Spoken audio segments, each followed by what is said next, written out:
भक्तीचा या चॅनेलला like, share आणि सबस्क्राईब करा. बेल आयकॉन घंटी दाबायला विसरू नका.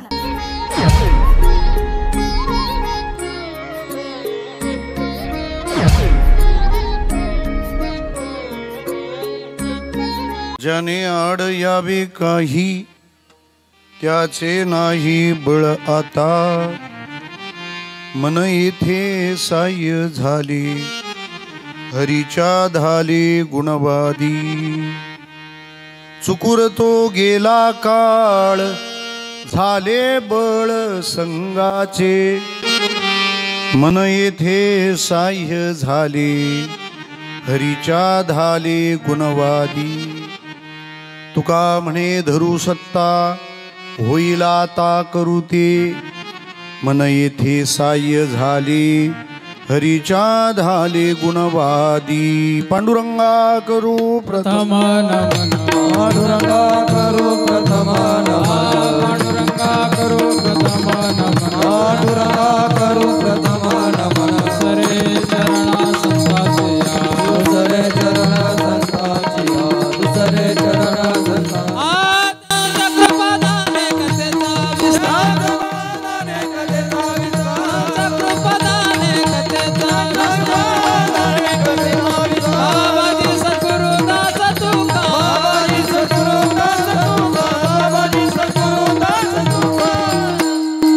कायम जीवानी मानेल संताशी रंजवू चित्तासी आपुलिया.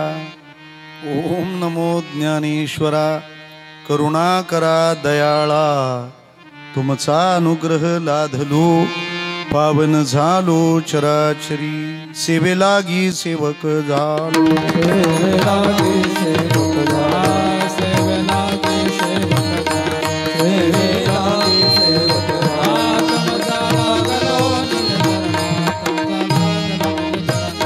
तुमच्या लागलो निज चरणा. तुमच्या लागलो निज चरणा. तुमच्या लागलो निज चरणा. सेवेलागी सेवक झालो. तुमच्या लागलो निज चरणा. अहो स्वामी तुकया देवा यावरी सकलावा मेरा. सेवेलागी सेवक झालो. तुमच्या लागलो निज चरणा.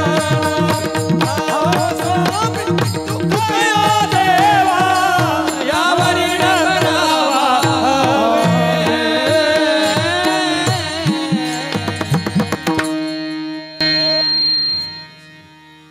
भगवान स्वरूप आपणा सर्व श्रोतृवृंदांच्या चरणारविंदी विनम्र भावाने वंदन करतो. कीर्तन सेवेकरिता आपल्या पुढे सादर केलेला अभंग जगद्गुरु तुकाराम महाराज यांचा 4 चरणांचा पुष्पवृष्टीसह संपन्न होणारा. आपल्याकडून राहिलेलं देव करत असतो. विशिष्ट साधनेने विशिष्ट अनुभवाने आपल्या बदललेल्या जीवनाचा आलेख मांडणारा अभंग आहे. विठ्ठला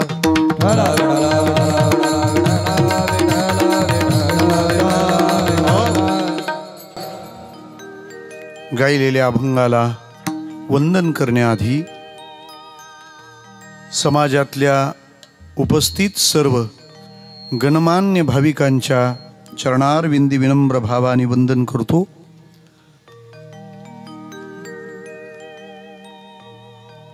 ज्या निमित्ताने ही सायं सभा कीर्तनाला समर्पित झाली आहे त्या निमित्ताचा परिचय अगत्याचा आल्हाददायी आणि आनंददायी असा आहे. आपल्या अभ्यासपूर्ण कीर्तन शैलीने ओघवत्या आणि भावपूर्ण अशा परिभाषेने महाराष्ट्राची कर्णविवर ज्यांनी अलंकृत केली आहेत, समृद्ध केली आहेत, अशा अनेक विविध वक्त्यांपैकी भगिनी परिवाराचं समर्थपणे कीर्तन नेतृत्व करणाऱ्या महाराष्ट्रातील अल्पवयात परंतु प्रयत्नाने यशकीर्ती संपादन ज्यांनी केली आहे अशा हरिभक्तीपरायण आदरणीय सौ हर्षलाताई रमेशजी मगर या माऊलींनी आपल्या चालत असलेल्या दैनंदिन साधनेमध्ये अतिरिक्त म्हणा अधिकांशाने म्हणा काही उपासना घडली पाहिजे, साधना घडली पाहिजे या हेतूने, या उद्देशाने सध्या भारतभरामध्ये ज्या साधनेला विशेष स्थान आहे, मान आहे, जिचा गौरव मोठा आहे आणि ती करायला तितकीच कठीण आहे, आरंभशुराचं ते काम नाही, अशा शिवपुत्री मैया नर्मदेची पूर्ण परिक्रमा ही साधना करून ते आपल्या निवासस्थानी पुन्हा उपस्थित झाल्यात आणि या निमित्ताने नर्मदा मैयाचं आपल्या घरी पूजन व्हावं, नर्मदा आणि शिवस्वरूप अशा येणाऱ्या भाविकांना अन्नदान, वस्त्रदान, ज्ञानदान, मानदान, धनदान आदी सर्व दानाने त्या साधनेचा समारोप करावा, त्याची शास्त्रोक्त, विधियुक्त आणि समाधानकारक अशी सांगता करावी याकरता आयोजिलेला हा आपल्या सर्वांकरता फार आनंददायी कार्यक्रम आहे. त्याचं कारण परिक्रमा करायला त्या एकट्या गेल्या होत्या, भंडाऱ्यासाठी आपल्याला सगळ्यांना बोलावलेलं आहे. मोठी माणसं कष्टाचा काळ आपल्या ताब्यात ठेवतात आणि इतरांना मात्र मोकळा आनंद आहे. आम्हाला एक बुडी मारली गंगेत की पापमुक्तीचा अनुभव आहे, तर भगीरथ आणि त्याच्या पूर्वजांनी करावं. विठ्ठला आपल्याला इथून प्रयागला जायचं तप होईना, आपण गंगा आणायचं तप कधी करणार? गंगा आणायची नाही, गंगा जिथं आहे तिथं फक्त पोहोचायचंय, ते पण सांगा तेव्हा गंगा. किती जणांनी जायचं ठरवलंय जरा सांगा मला. आम्ही प्रयागराजला जाणार आहोत. 26 फेब्रुवारी पर्यंत संधी आहे. संधी 144 वर्षांनी पुन्हा येणार आहे. आपण आताच असणार आहोत. विठ्ठला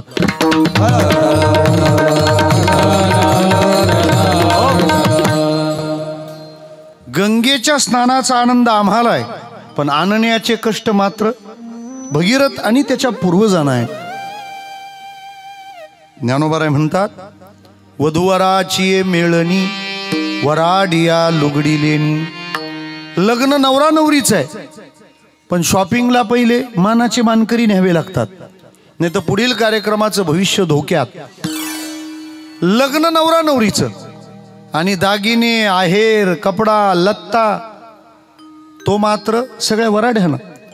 त्यानं कपडे घ्यायला काय म्हणतात त्याला, हर दिल में है रब बसता. विठाला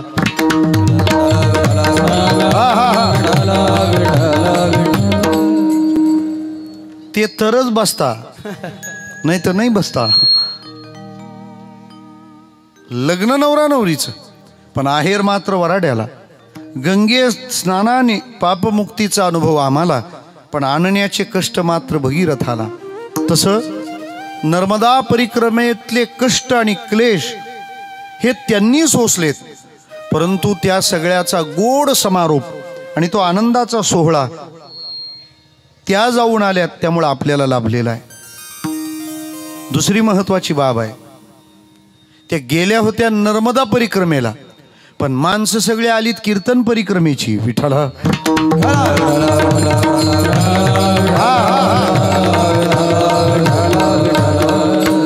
आणि वारकऱ्याला दुसरा आनंद होईल तरी कशाने? दसरा दिवाळी तोची माझा दसरा दिवाळी होते माझा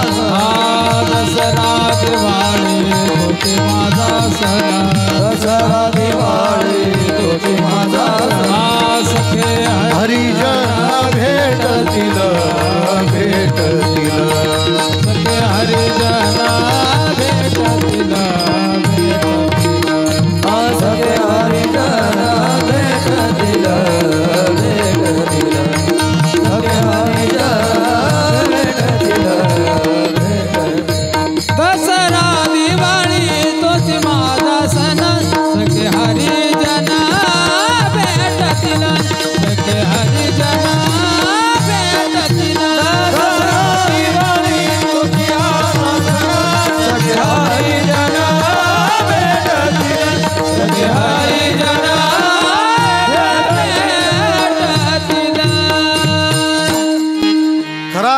तोच आहे ना.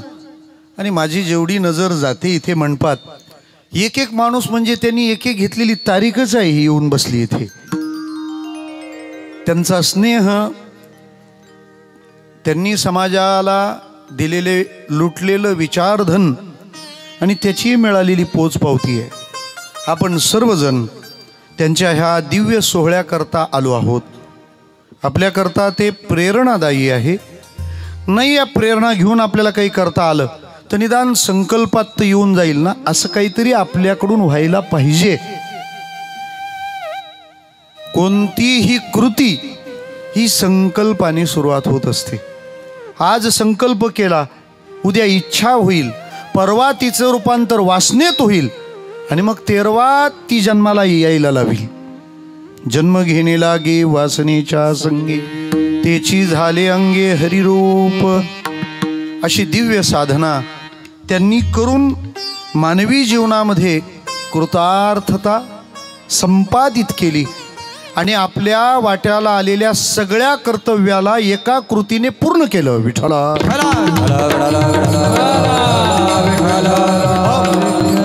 आपल्यावर अनेक प्रकारचे ऋण आहेत. देश ऋण आहे, समाज ऋण आहे, पितृ ऋण आहे, अनेक अनेक ऋण आहेत. आणि त्या सगळ्या ऋणांना एकाच वेळेला परिपूर्णता देणारी काही साधना आहेत. त्यात नर्मदा परिक्रमा हे दिव्य साधन आहे. कृतकृत्य झालो, इच्छा केली ते पावलो. खरं तर त्यांनी वेगळी नर्मदा परिक्रमा करायची गरजच नव्हती, कारण त्यांची रोज चालली आहे कीर्तन सेवा, ती मोठी परिक्रमाच आहे ना.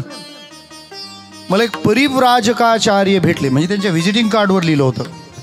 मी त्यांना विचारले काय असतं, तो म्हणतो हे फार मोठं पद आहे. म्हटलं म्हणजे? परिव्राजकाचार्याला असा एक नियम आहे. म्हटलं काय? एका गावात 3 पेक्षा जास्त दिवस थांबायचं नाही. म्हटलं मग आम्ही तर तुमच्यापेक्षा तिप्पट परिव्राजकाचार्य आहोत. ते म्हणाल कसं काय? सकाळी 10 ते 12, दुपारी 3 ते 5, आता 7 ते 9. विठ्ठला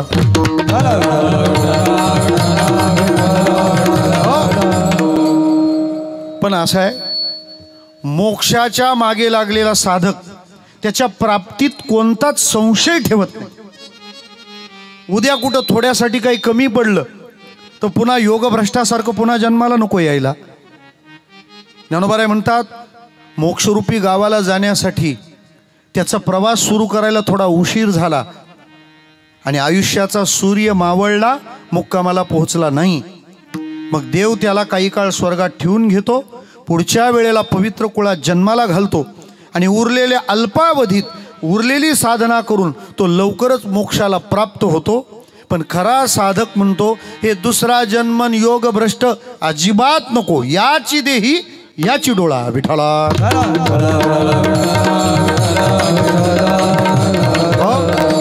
कारण साधकाने पैजच मारलेली असते. पै भव स्वर्गा उबगले, मुमुक्षु योग ज्ञाना वळघले, पुढती नयो यया निघाले, पैजा जेथ. भव स्वर्गाला उबगलेला साधक पुन्हा इथं जन्माला येणार नाही अशी पैज मारूनच इथून निघतो आणि त्या मोक्षाची सहज सुलभ साध्य स्थिती प्राप्त होईल इतकी साधनं तो त्याच्या जीवनात करून ठेवतो आणि मग निवांतता त्याच्या जगण्याला असते. तुका लोकी निराळा झालो पाही रिकामा, या बोधावर तो पोहोचतो. ताईंनी या प्रकाराने ही नर्मदा परिक्रमेची साधना केली. खरं तर अशा गोष्टी करता येण्याची व्यवस्था भारतातच आहे. नर्मदा नदी म्हणून बघू नका. मानो तो गंगा माँ है और ना मानो तो बहता पाणी. तुम्ही असं कधी वाचलं का? ॲमेझॉन परिक्रमा. विठ्ठला बऱ्याच जणांना हे अजून ध्यानात नाही का ॲमेझॉन नदी आहे. त्यांना वाटलं आमण्याच्या नंबरातलं. विठ्ठला कोणी असं पाहिलं का? मिसिसिपी परिक्रमा, नाईल परिक्रमा नाहीच, कांगो परिक्रमा नाहीच, परिक्रमा नर्मदा.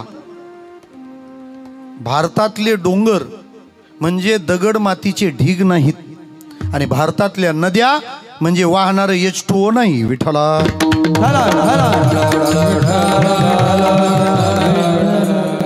यहाँ का कंकर कंकर शंकर है. इथली प्रत्येक गोष्ट दिव्य आहे. त्यामुळे भारतातला माणूस जर पोट भरण्यासाठी जगला तर जगातले सगळे साधू नाराज होतात. यतो ही कर्मभूरेशा तत्वन्य भोग भूमया. तुम्ही त्याच्यासाठी नाही आहात. अहो लता मंगेशकर जर आपल्या घरी आल्या तर त्यांना आपण कोणतं काम सांगायला पाहिजे? एक कप चहा ठेवा. हां, काय सांगायला पाहिजे? तुम्हाला काय पाहिजे ते आम्ही ठेवतो, फक्त तुम्ही एक तेवढं म्हणून दाखवाल का? पांडुरंग कांती दिव्य तेज झळकती रत्न केळ फाकती अगणित लावण्य तेज पुंजाळली नवर्णवे तेची शोभा.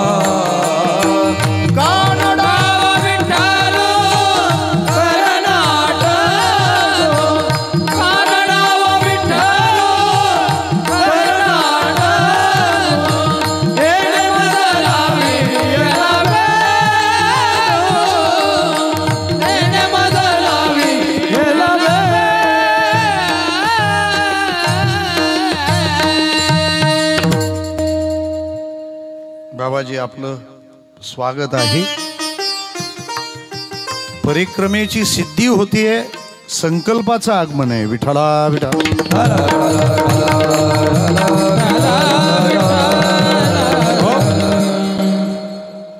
लता दिदी घरी आल्या, एक कप चहा. बरोबर आहे?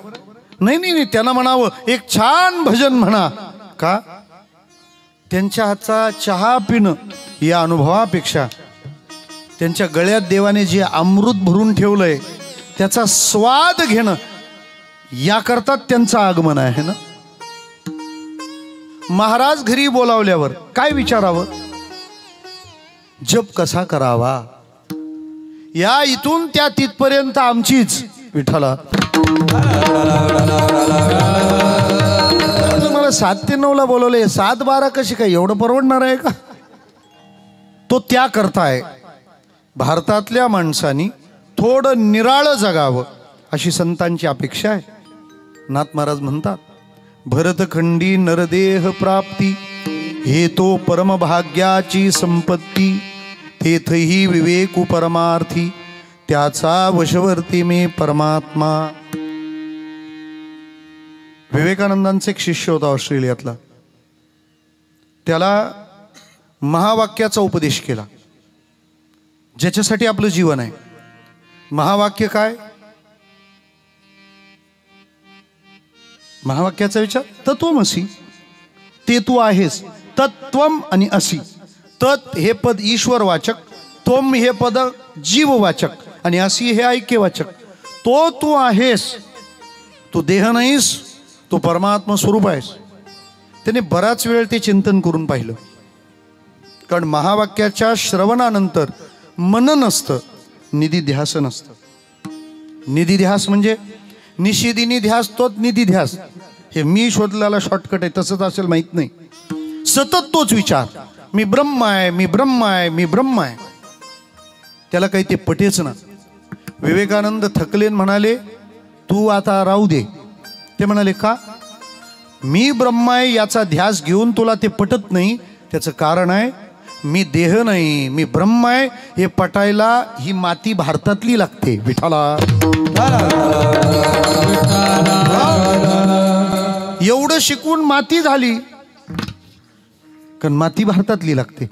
आमचा जन्म वेगळ्या कारणाने आहे. देवाने वेगळ्या उद्देशाने आमच्याकडं पाहिलंय. मग आम्हाला जसं पाहिलंय तसं इथलं बनवता नाही तसं बनवलंय.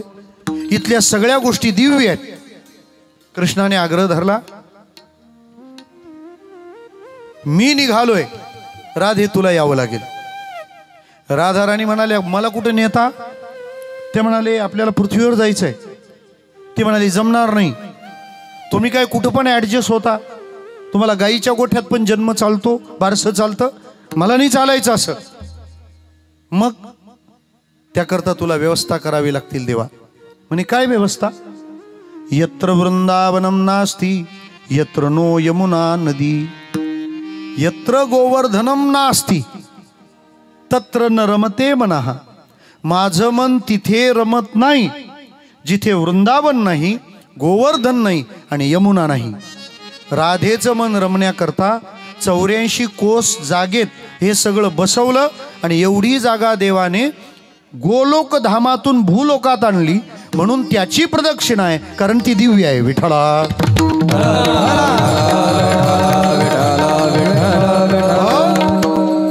आपण किती भाग्यवान आहोत की भारत या सर्व गोष्टींनी संपन्न आहे. आपण दिव्यत्वाने युक्त आहोत. मग हे दिव्यत्व कुठं कुठं पाहायला मिळेल? इथली गावं दिव्य आहेत. कोणती दिव्य गावं आहेत? सप्तपुर्या, यांना दिव्य म्हटलं गेलंय. इथे मारणाराला मोक्ष निश्चित आहे. अयोध्या, मथुरा, माया, काशी, कांची, अवंतिका, पुरी, द्वारावती चैव सप्तैते मोक्षदायिना. काशी तर मरणासाठी फेमस आहे, मरणाची फेमस आहे. काशी म्हणजे नाही तर आता कलिंगडाचा सीझन सुरू आहे, काहींची तिथंच काशी होती. असो, काया काशी गुरुपदेशी तारक मंत्र दिधला आम्हाशी. याला थोडं तिरप करतो का? हा पुरत नाही आवाज. विठ्ठला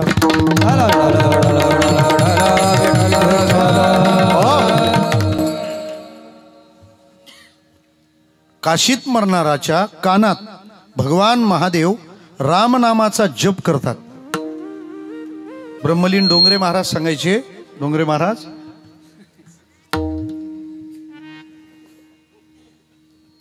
हे असू दे आता, सुरतનું जमन आणि काशीનું मरण.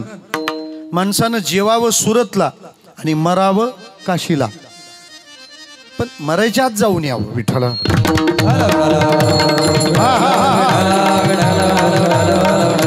कारण ती दिव्य भूमी आहे. जशी नगर दिव्य आहेत, गावं दिव्य आहेत, तसे इथले पर्वत सुद्धा दिव्य आहेत.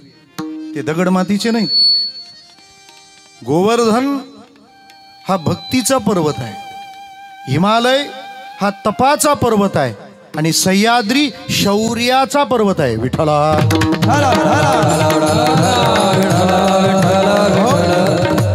छत्रपती शिवाजी महाराज हा सह्याद्रीचा गरजणारा सिंह आहे. म्हटलं जातं असं की छत्रपती शिवाजी महाराज देव नव्हते, पण ते नसते तर आज मंदिरात देव नसता. हे त्याला सांगा जो शिवजयंतीच्या मिरवणुकीत पिऊन असतो. विठ्ठला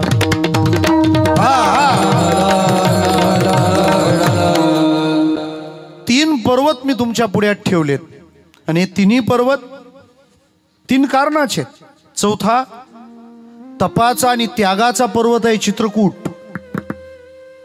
सगळ्या भोगाला बाजूला सारून भगवंताने 14 वर्षाचा पत्करलेला वनवास, त्यातली 12 वर्षे प्रभूची चित्रकूटावर आहे. त्या चित्रकूटाचाच एक भाग आहे कामदगिरी. 5 किलोमीटरची प्रदक्षिणा असते. ती परिक्रमा तुम्हाला रामाच्या सन्नीत नेऊन सोड. तुम्ही ती परिक्रमा करा, राम तुमच्या जवळ येईल. किती जवळ? ही पाण्याची बाटली तरी माझ्यापासून लांब आहे. विठ्ठला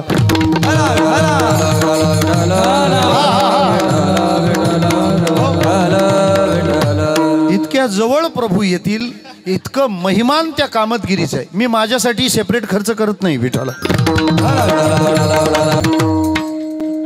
4 पर्वत तुमच्या पुढ्यात मी सांगितलेत. महाराज नाहीच कळला तो वात्सल्याचा आजा पर्वत घ्या ना, जिथे लवकुशाचं बालपण मोकळं फुललं बहरलं आणि आपल्या पदरी आपल्या भाळी ते भाग्य विधीने लिहिलं. जसे पर्वत दिव्य आहेत तशा भारतातल्या नद्या सुद्धा दिव्य आहेत. भारतातल्या नद्या H2O घेऊन नाही वाहत, त्या जलप्रवाही नाही, त्या तत्वप्रवाही आहेत. प्रत्येक नदीचं एक स्वतंत्र तत्व आहे. त्यामुळं त्या नदीत स्नान करताना त्या तत्वाचं स्मरण करून ते करा. आमची सुरुवात गंगा मातेपासून होते ना. गंगा नदी हा भक्तीचा प्रवाह आहे. ज्याला भजनात रमायचं आहे त्याने गंगेचा तट शोधावा. ध्रुव बाळाने केलेली तपस्या आणि भजन गंगा किनारीच आहे. हरिद्वार आणि ऋषिकेशच्या मध्ये ती जागा आहे, तिचं नाव आहे ध्रुवाश्रम. गुगळे बाबाकडून तपासून घ्या. ध्रुव महाराज तिथं भजनाला बसले. आता गंगा माता हरिद्वार पासून शांत आहे, पण हरिद्वार पर्यंत खळखळ खळखळ, आणि तिचा तो वाजणारा ओघ, हा म्हणजे हा थोडासा मिलीमीटर मध्ये किलो लिटरचा डेमो दिला तुम्हाला. त्या नदीचा तो जोर जोराचा कलकल निनाद. भजन करणारे ध्रुव काय म्हणाले, हे एवढ्या गोंगाटात आपण कसं काय भजन करायचं, मग काय करायचं काय. ते म्हणतात ती जागा सोडायची. गोंगाट वाढला तर भजनानी जागा सोडावी. विठ्ठला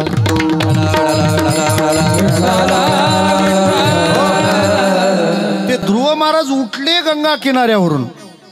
ते म्हणतात एवढ्या गोंगाटात भजन होत नाही. आणि खरंय, भजनाची जागा शोधली पाहिजे. देऊ गावात काय चूक होती का. तुकोबाराय म्हणाले ना, धन्य देऊ ग्राम.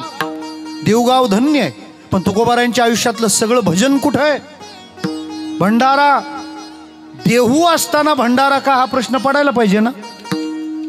आपल्याला पडतच नाही. आपला देऊच भंडाऱ्यासाठी आहे. आयोजक फार चतुर आहेत. 7:30 ते 8:30 छापलं. येणाऱ्यांना सांगितलंच नाही 7:30 ते 9:30 होणार आहे. विठ्ठला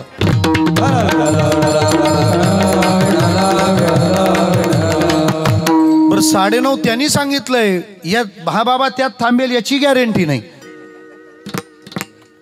मला म्हणायचं काय, भजना करता एकांत पाहिजे, निवांतता पाहिजे. ध्रुव महाराज उठले तिथून. जसे ध्रुव महाराज उठले ना, गंगा मैयाचं हृदय कळवळलं. एका जनार्दनी घडो त्यांचा संग, न व्हावा वियोग जन्मोजन्मी. जीवनातल्या कोणत्याही तडजोडी स्वीकाराव्या, पण साधूचा वियोग पत्करू नये. त्या ओघातून उभ्या राहिल्या आणि म्हणाल्या, हे ध्रुव महाराज, तुम्ही मला सोडून का चाललात. माझा तट म्हणजे गट नाही, का सोडून चाललात. ते म्हणाले, तुझ्या एवढ्या गोंगाटात मला ध्यान कसं काय व्हायचं. मैया म्हणाली, तुम्ही जिथं बसलात तिथून मी शांत वाहते, पण तुम्ही मला सोडायचं नाही. साधूच्या सानिध्यात आपल्या स्वभावात बदल करून राहावं. विठ्ठला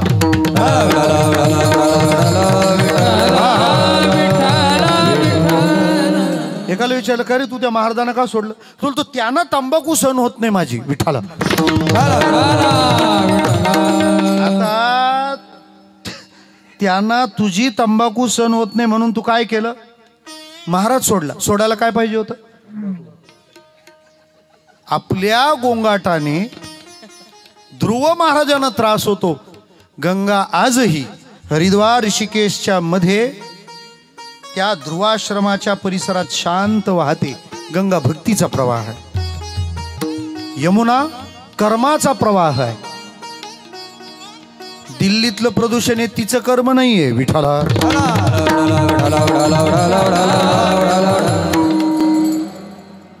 केवढं प्रदूषण आहे तिथं. खरं तर झाडूचा स्वभाव आहे साफ करणं. आता परिस्थिती अशी का पहिलं झाडू साफ करावा लागेल. विठ्ठला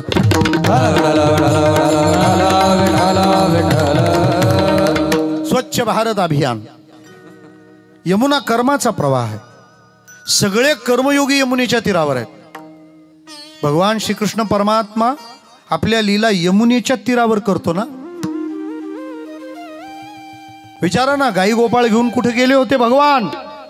गाई गोपाळ यमुनेचे तटी, गाई गोपाळ यमुनेचे तटे, गाई गोपाळ यमुनेच्या तटे, गाई गोपाळ यमुनेच्या तटे, गाई गोपाळ यमुनेच्या तटे, गाई गोपाळ यमुनेच्या तटे, गाई गोपाळ यमुनेच्या तटे, गाई गोपाळ यमुनेच्या तटे, गाई गोपाळ यमुनेच्या तटे.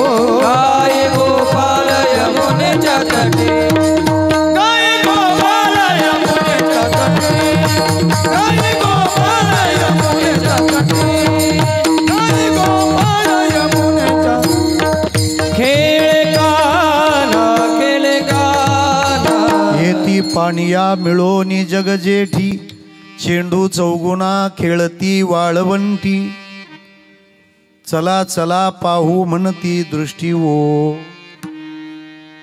ते टेनिसच्या बॅटवर सीझनचा बॉल आला विठ्ठला. आयशा गोपिका त्या कामातुर नारी. कृष्णाची लीला कुठे आहे? यमुनेच्या तीरावर. कर्मयोगी.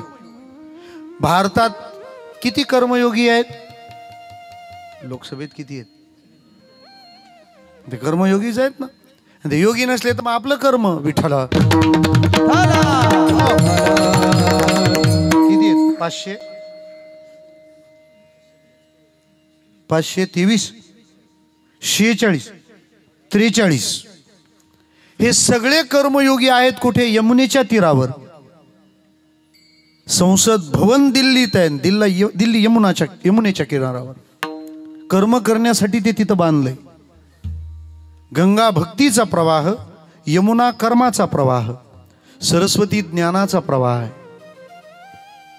सध्या शाळेतून काढली आहे विठ्ठला. तिची शाळा केली आहे त्यामुळं तसं झालंय. सावित्रीबाई पण सरस्वतीच पूजायच्या विठ्ठला. हे मध्ये काही सावत्रा आल्यामुळे झालं. ते मला म्हणायचं सावत्रा. सरस्वती ज्ञानाचा प्रवाह आहे का? 4 धामापैकी उत्तरेचं बद्रीनाथ धाम आहे. आपलं कीर्तन म्हणजे फ्रीमध्ये भारत दर्शन विठ्ठला. या दिवसात बिना स्वेटरचं तुम्हाला बद्रीनाथला नेईल कोण? त्या बद्रीनाथच्या उत्तरेला 3 किलोमीटरवर एक गाव आहे माना. जाऊन या. नुसत्या हलवू नका. माना नाही गेले त्यांनी माना. मग आता काय करता? त्या माना गावाच्या आणखी उत्तरेकडे सरस्वती नदीचा प्रवाह आहे. येतून पुढे तो गुप्त होतो. तिच्या तीरावर 2 गुफा आहेत. त्या परिसराला, त्या आश्रमाला नाव आहे शम्याप्राश. त्या आश्रमात व्यास गुफा आणि गणेश गुफा आहेत. आपण जी पुराणं वाचतो ही सगळी पुराणं व्यासांनी सांगितलीत सरस्वतीच्या तीरावर. आणि त्यांचं लिखाण गणपती बाप्पानं तिथं केलं. म्हणजे आपल्याजवळ जे भांडवल आहे, जे वाङ्मय आहे, जी ग्रंथसंपदा आहे, हा सरस्वती नदीचा प्रसाद आहे. ज्ञानाचा तो ओघ आहे. पुढे या जवळ आपली वाहणारी गोदावरी हा निर्मलतेचा प्रवाह. निर्मलतेचा असं म्हणतात. तुकोबारायांनी त्यांच्या आयुष्यात एकदा गोदावरीची प्रदक्षिणा केलेली आहे विठ्ठला.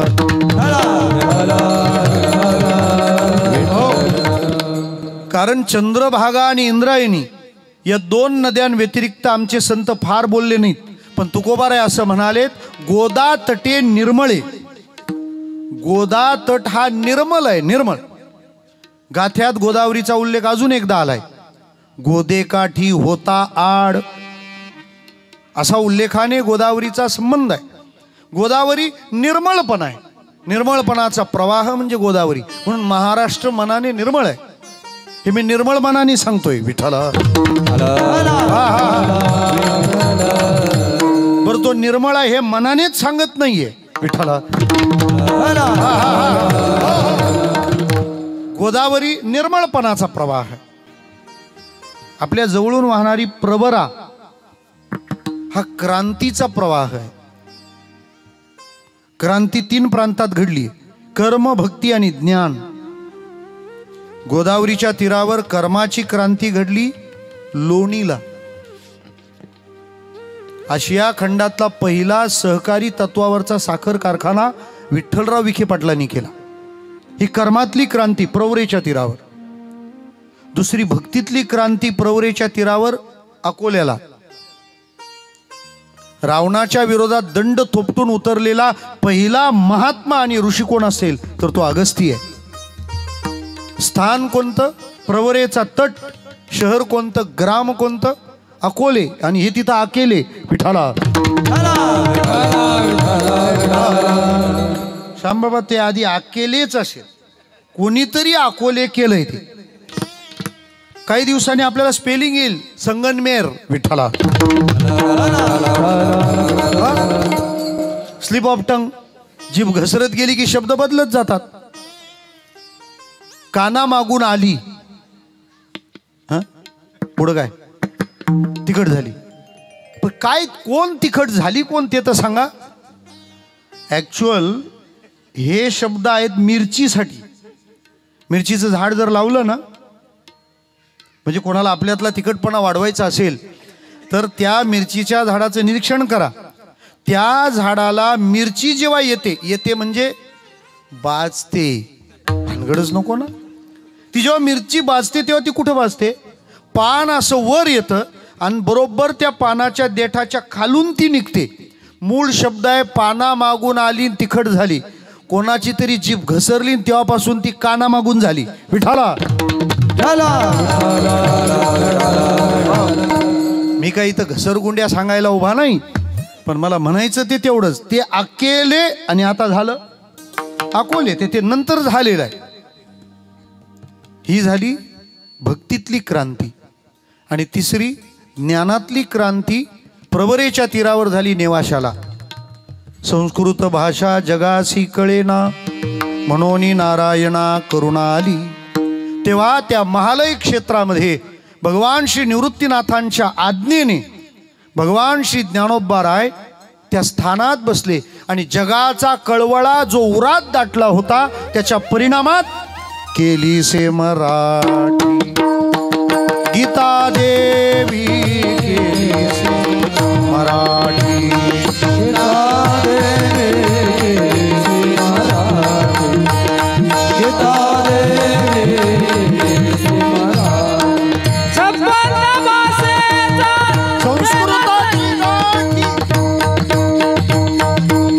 संस्कृताची गाठी उघडून ज्ञान दृष्टी.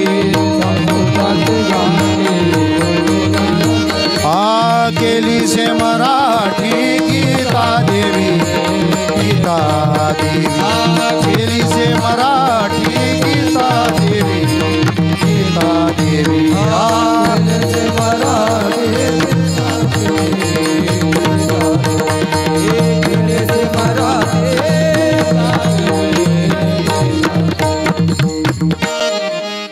रिव्हर्सला थोडा गेअर गुतायचा काय नाही. केली से मराठी गीता देवी. मराठी मध्ये गीता देवीचा आविष्कार आहे. ही ज्ञानातली क्रांती आहे. का आम्हाला कुठं संस्कृत कळतं, कळत होतं असं मी म्हणतच नाही, कारण कळत होतं म्हणण्यात आता कळतं असा त्याचा अर्थ आहे. काय आपल्या अनुस्वाराचे संस्कृतचे हाल आहे. आपल्याला वाटतं सोपं आहे, अनुस्वारम देतम संस्कृतम होतम. श्लोक काय घरी बनवता काय. भुंगम कुरितम काष्टम भुस्कटम पडतम भुई. अजून आमची पंचायतच आहे, अजून आमची अडचण आहे. मला एक जण म्हणाला गीतेतला श्लोक हिवाळ्यातला आहे का. म्हटलं कोणता. तो सर्वस्य चा मृदी सन्निविष्टो विठाला.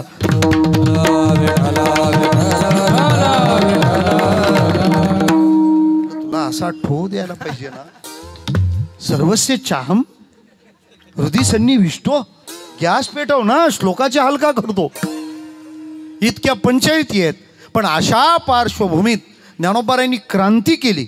पण क्रांती करता त्यांची परंपरा गोदावरीची होती, त्यांची समाधी इंद्रायणीची होती, पण ज्ञानेश्वरी प्रवरीची आहे. विठाला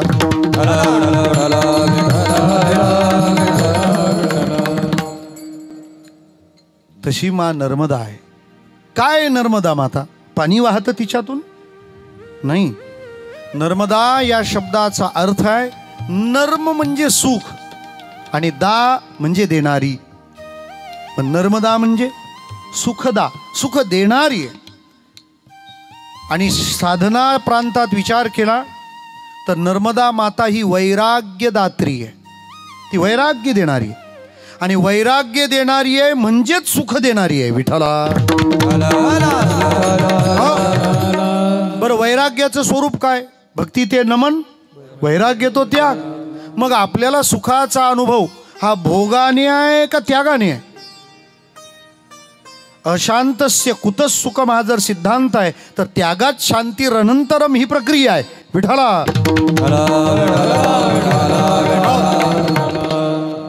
दोन गुरुबंधूंचं भांडण झालं, म्हणजे चांगल्या कारणावरून.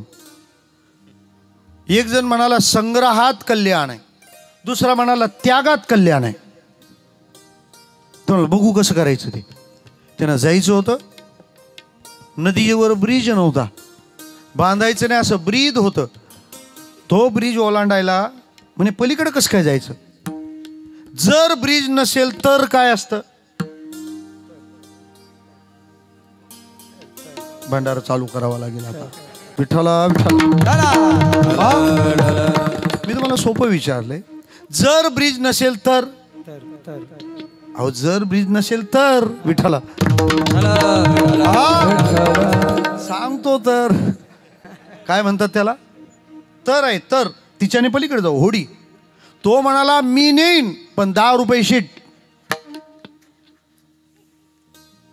एक जण संग्रहाला मानणारा आणि दुसरा संग्रहाला न मानतो, तो त्यागच सर्व काही. त्याला विचार तुझ्याकडे काय का, कारण तो काय म्हणतो 10 रुपये शीट. हा म्हणाला शीट नाही आता काहीच नाही.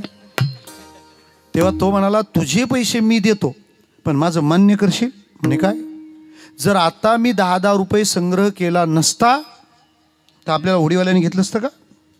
म्हणजे तुझा पराभव मान्य कर. तो म्हणतो काय मान्य करायचंय ते पलीकडे गेल्यावर बघू. माणसं कम्फर्ट झोनमध्ये गेल्याशिवाय डिसिजन देत नाहीत. होडीत बसले, उतरायच्या वेळेला त्यांनी पैसे दिले. तो म्हणतो आता तरी कबूल कर. काय की संग्रहात सुख आहे. तो म्हणतो संग्रहात सुख नाही, त्याने तुला होडीत बसवलंय.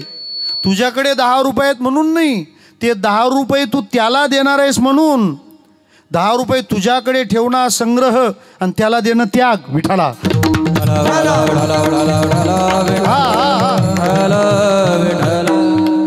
प्रक्रियेत धन आलं की त्याचं रूपांतर त्यागात होतं ना.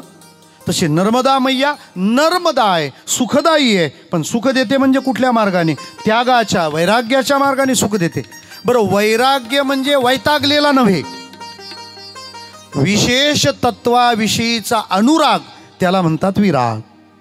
भगवत प्रीतीचा उद्भव अंतःकरणामध्ये होतो अशी नर्मदा मैया, जिच्या प्रत्येक स्थानामध्ये भगवान शिवजी निवास करतात. जिच्यात सापडणाऱ्या पाषाणाला दगड म्हणत नाहीत, त्याला ते बाणलिंग म्हणतात. विठ्ठला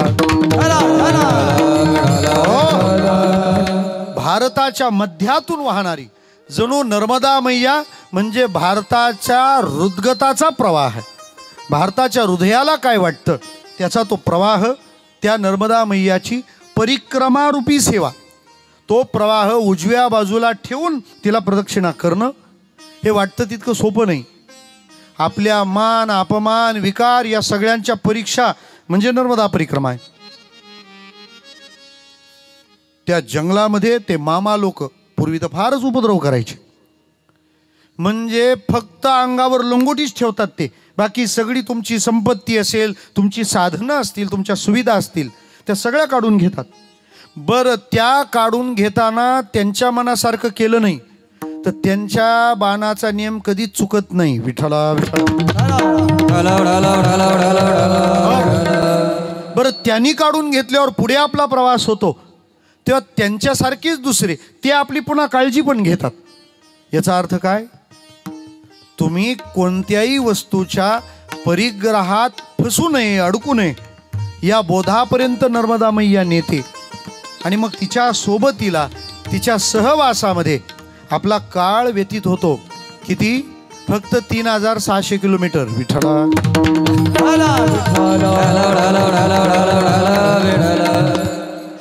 या इथं सोडतं का मला असे म्हणणारे आपण आहोत. आणि आपण भंडारा त्यांचा जेवायला आलोय जे 3600 किलोमीटर चाललेत. विठ्ठला अवघडच आहे. आता तो नवीन प्रकार आलाय, ते तिथून कीर्तनकाराला शिवासनावर बसून आणतात. विठ्ठला आता बाबाला तेवढा तरी चालू द्या ना. 3600 किलोमीटर चालणं. पण नर्मदा परिक्रमा याला तुम्ही म्हणणार काय आहात, याला तुम्ही म्हणणार काय. हे तप आहे, हा यज्ञ आहे, ही भक्ती आहे, ही सेवा आहे, हे नेमकं आहे काय. सांगू आपल्याला? नर्मदा परिक्रमा काय आहे हा प्रश्न ठेवूच नका. नर्मदा परिक्रमा काय नाही हा प्रश्न विचार. म्हणजे नर्मदा परिक्रमा करणं म्हणजे यज्ञ आहे. यज्ञ कशाने होतो? काय काय लागतं त्याला? हवनकुंड, पवित्र भूमी, अपार धन. 1000 ब्राह्मण अनुष्ठानाला बसवायचे असतात आणि प्रत्येकाला 1.25 पायली माणिक द्यायचं असतं, चंद नाही. माणिक विठाला, कारण त्याला खरे उचे लोक लागतात. 1.25 पायली मानकं द्यायची दररोज. एवढा यज्ञ कठीण आहे. महाराज म्हणतात पण तसाच यज्ञ असतो असं काही नाही. अहो अहो आपण चालताना 1 पाऊल टाकलं आणि एकदा राम म्हटलं, नाम घेता वाट चाले, नाम घेता वाट चाले,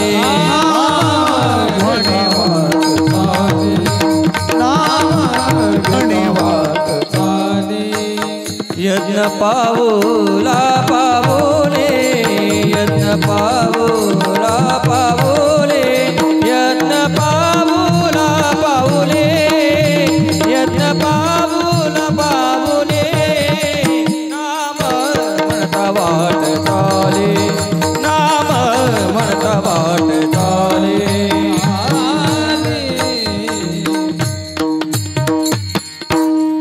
चाली सकट प्रमाण छान आहे. राम म्हणे वाट चाली, यज्ञ पाऊला पाऊली. तुम्ही राम म्हणा आणि पाऊल टाका. त्या टाकलेल्या पाऊलाने पदरात पडणारं पुण्य किती आहे? 1 यज्ञाचं. आणि नर्मदा परिक्रमा लोक कशासाठी करत असतील माहित नाही. तिथले लोक फार विचारतात. जर तुम्ही नर्मदा परिक्रमाला गेले तर ते नक्की पोरांना तर विचारतातच, क्या मन्नत है क्या? विठ्ठला विठ्ठला. तुमचं काही नवस आहे का? कारण तिकडे अशी पद्धत आहे. जसं आपल्याकडे लग्न जमाव म्हणून पूर्वी मुली उपवास करायच्या, तसे तिकडे एखाद्याचं जमलं नाही तर तो परिक्रमेला जातो. मग त्या पुण्याईने नर्मदा मैया त्याच्यावर कृपा करते असं म्हणतात. त्याला विचारतात, बुवा तू काय नवस केलाय का? तू काय केलंय? महाराज, साधक नर्मदा परिक्रमा का निवडतो माहिती आहे? त्याला भरपूर नामस्मरण करता येतं, मनसोक्त. मग 1 पाऊल टाकलं की राम, 1 पाऊल टाकलं की राम.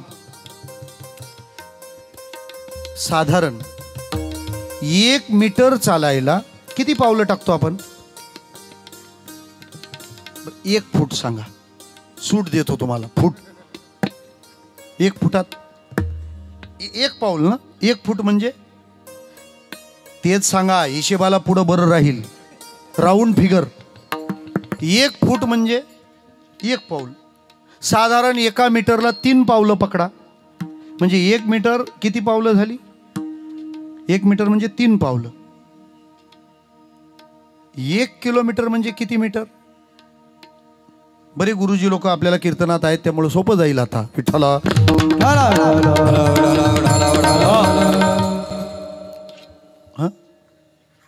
1000 मीटर म्हणजे 1 किलोमीटर. आपले 1 मीटरला किती पावलं होती? 3. म्हणजे 1000 मीटरला किती पावलं?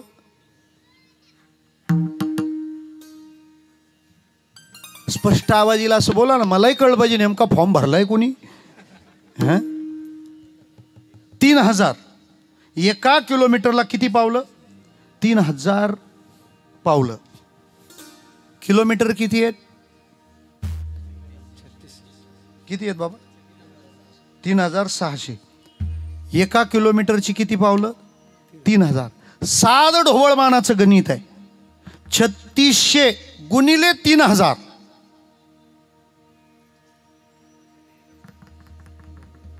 शरण जा त्याला. आपला भास्कराचार्य तोच विठ्ठला. आपला भास्कर भासलाय, आता करता काय? हा, काय मोजायचे चुकले का मेने सर? बरोबर आहे ना? हा, पण ते किती बरोबर आहे ते सांगा ना. हा,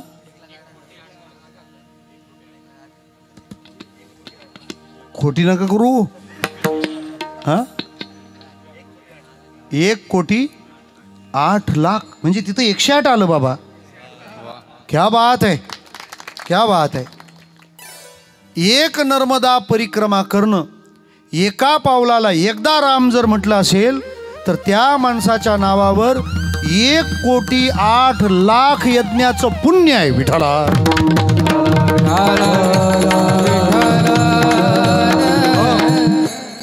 हे सरळ किलोमीटर मोजलेत, चुकाटल्यावर 10-20 किलोमीटर वाढतात, ते बोनस.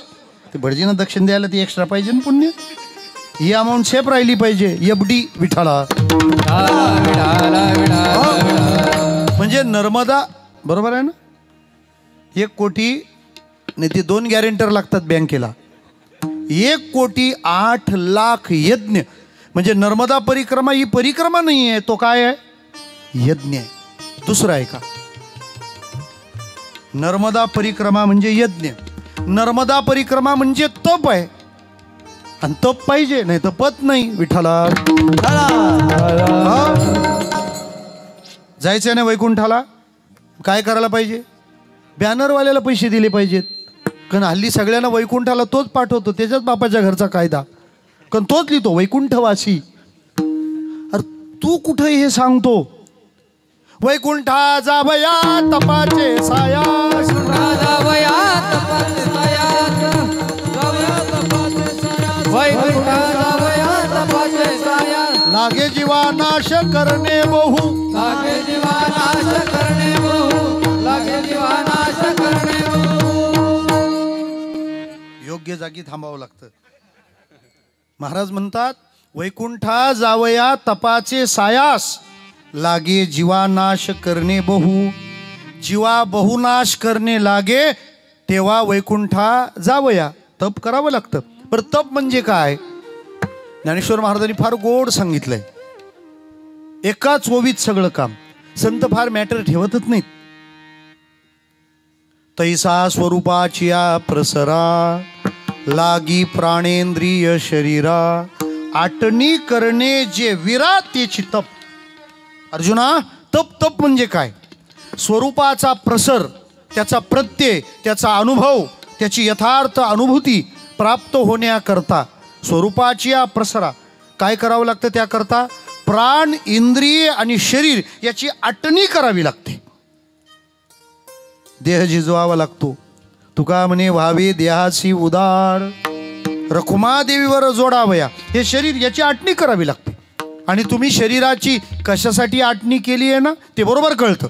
म्हणजे सांगतो तुम्हाला, पैलवान कसा ओळखता,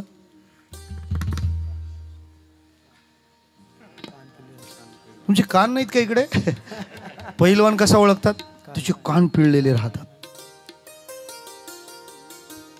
टाळकरी कसा ओळखतात, त्याच्या बोटाला घट्टे पडलेले असतात, टाळ वाजवून वाजवून वाजवून वाजवून. नमाज पडणारा मुस्लिम बांधव कसा ओळखता, त्याच्या कपाळाला त्याचा थोडा आबीर वर असतो विठाला. आपला कबीरच तो, जाऊ द्या ना. तो नमाज पडतो ना, कपाळ टेकवतो, त्याचा देह सांगतो, त्याचं कपाळ सांगतं की हा भाग जमिनीला टेकला, हा भाग जमिनीला टेकला. दुजवाल्याचे अंग ठिकळतात विठ्ठला. मृदंग वादक कसा ओळखावा, भांडण करू नये त्यांच्याशी, एका थापडीतच काम काढतील. कारण ती रोज एवढी प्रॅक्टिस करतात, ते एक्झाम कशी देतील विठ्ठला.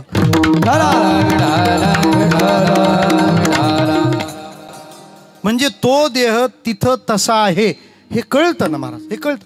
विड्या फुकणारा लगेच कळतं काय ते तेज विठ्ठला. तो देह तिथं झिजलाय हे कळतं. महाराज म्हणतात तो देह झिजावा लागतो. आणि नर्मदा मैया देह झिजवते. आमचे श्यामबाबा जाऊन आले होते, त्यानं तर पहिल्यांदा ओळखलंच नाही आम्ही. का, ती साधना त्या देहाचे सगळे दोष काढते. परिक्रमा केल्यावर अंगावरचं मांस कमी नाही होत, आपले सगळे दोष मैया काढून घेते आणि त्याला नितळ बनवते. ज्ञानोबा 6व्या अध्यायात असं वर्णन करतात. ऐके देह होय सोनियाचे, वरी लाघवये वायूचे, जे आप आणि पृथ्वीचे अंश नाही. साधना करणाऱ्याच्या शरीरातले जमीन आणि पाण्याचे अंश निघून जातात. मग उरतं काय? तेज, वायू आणि आकाश. विठ्ठला. बरं, देहाची आटणी करा, इंद्रियाची पण आटणी करा. इंद्रियाची कशी काय आटणी? इंद्रियांना जे पाहिजे ते पाहिजे, आणि तिथं जे पाहिजे ते पाहिजे नाही, जे आहे तेच आहे. तिथं जे भेटेल त्यात समाधान. बरं, पंचायत अशी आहे, एखादा प्रांत असा भेटतो ना, आणि नेमका ओंकारेश्वर निघाल्यावर पहिला गुजरात, खाण्यापिण्यात समृद्ध, आणि सगळा संघर्ष दिंडोरी. विठ्ठला. बरं, आधी चांगल्या सुविधा, त्यामुळं छान वाटतं. पहिल्यांदा वारीला ज्याला नेतात ना, त्याला ते फक्त एवढंच सांगतात, लय मजा. पहिल्याच दिवशी माऊलीच्या आरतीला 11 वाजता, तो रोज आवरात टाईम होणार आहे? नाही नाही, थोडंसंच, काही नाही, थोडंसंच. दिवे घाट चढलं का पंढरपूर आलं, त्याला सासवड येईना. सासवड अख्खा हरिपाठ उलटा सुलटा संपला तरी सासवडचा पत्ता नाही. आणि तसंच होतं ते झेंडेवाडी ते सासवड बघा, पण त्याला बिचारायला नेतच राहतात. तसं गुजरात पहिलं लागतं, खाऊन पिऊन मजा, आणि नंतर सोसावं लागतं. कधी कधी तर दिवसभर मिळत नाही. परिक्रमेत जर केळं खायला मिळालं तर कसं खातात माहितीये? साली सकट. विठ्ठला.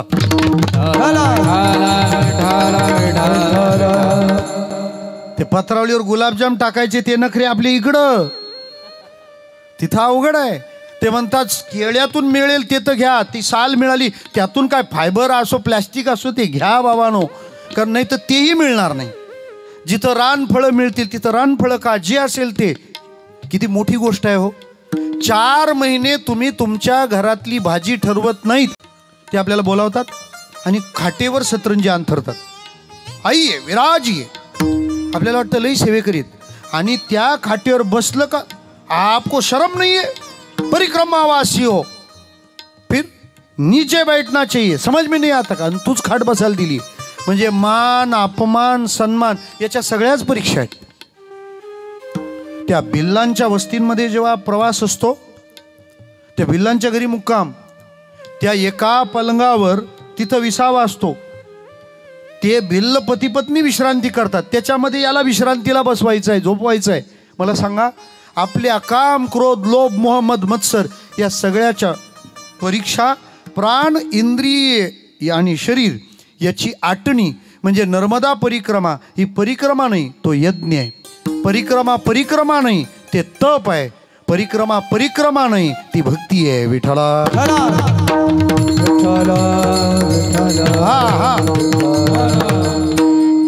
कोणी म्हणेल एवढं सहन करायचं, एवढा अट्टहास. बरं, सगळ्या जागेवर भय म्हणजे रानात चालताना फक्त काय परिक्रमावासीच असतात असं नाही. द्विपादम, चतुष्पादम. काल परवा व्हिडिओ आला होता, परिक्रमेत समोर वाघोबा दाखवला. त्यांनी दाखवला का परिक्रमेच्या नावावर खपवला मला माहितीच नाही, कारण हल्ली खात्रीला कात्री लागली आहे, पण दाखवलं त्यांनी. बरं, नर्मदेत स्नानाला उतरलात तरी पण धोका आहे. वाहन बघा ना, हे फार प्रेमळ असतं. विठ्ठला.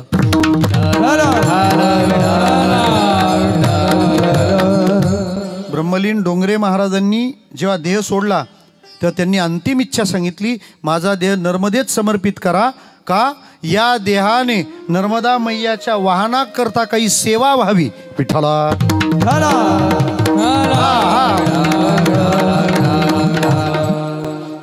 अशा सगळ्याला त्यांनी सोसलं, आणि हे सोसणं सुद्धा फार उत्तम असतं. याला वेदांताच्या भाषेत तितिक्षा म्हणतात. म्हणजे नर्मदा परिक्रमा हे तप, भक्ती, योग, यज्ञ नाही, तर आता ते ज्ञान सुद्धा आहे. तितिक्षा म्हणजे परमार्थात होणारा त्रास, हा त्रास नाही या भावनेने सहन करावा.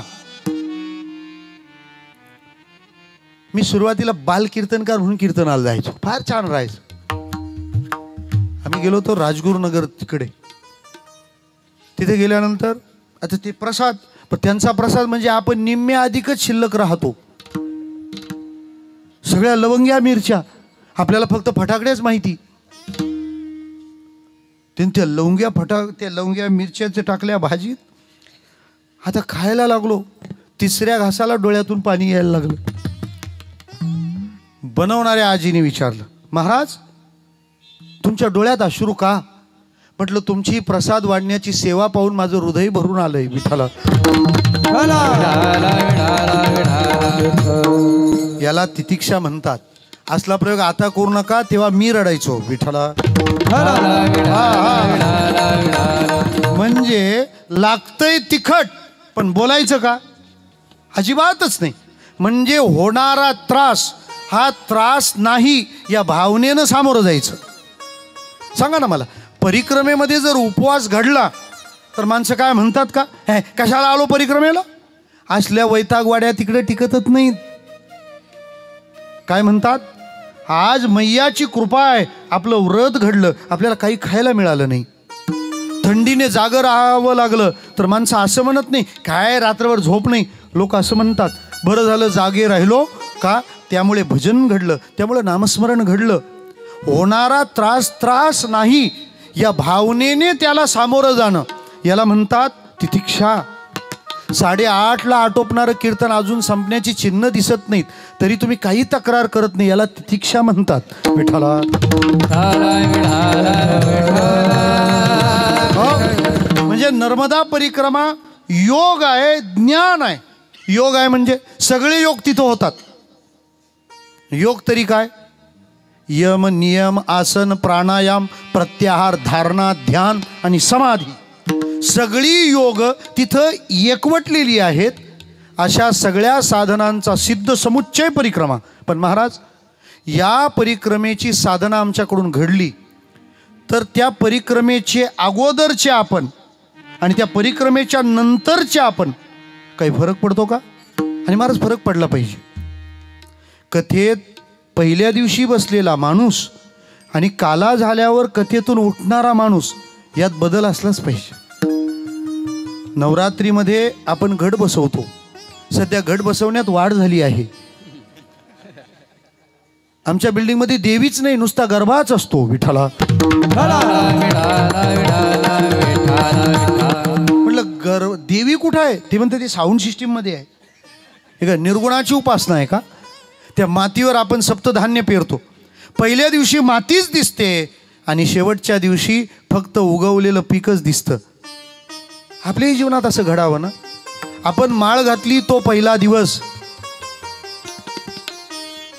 आता पार आपले दिवस व्हायचे दिवस आले विठ्ठला.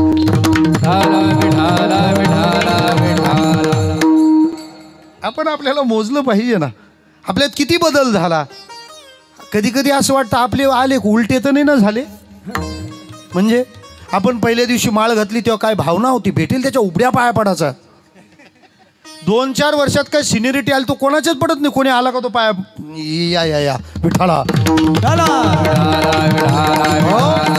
ज्ञानोबाराय म्हणतात तैसे जीव मात्र असे खालावतीचे. सोपं सांगू, आमच्या पूजेची सुरुवात होते तेव्हा आम्हाला मूर्तीत देव दिसत असेल तर आता जगातली प्रत्येक मूर्ती देव दिसली पाहिजे विठ्ठला.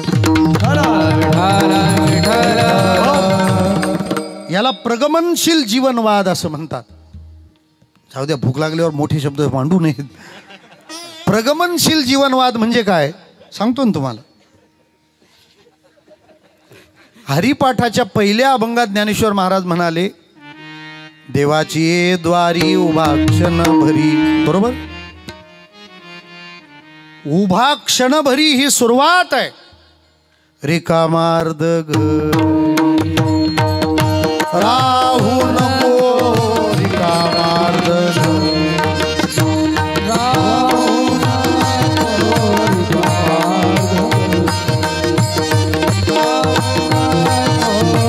सर्व सुख गोडी साई जगनी वाडे रिकामार्ध गाडी राहू नको रिकामार्ध सर्व सुख गोडी साई शास्त्री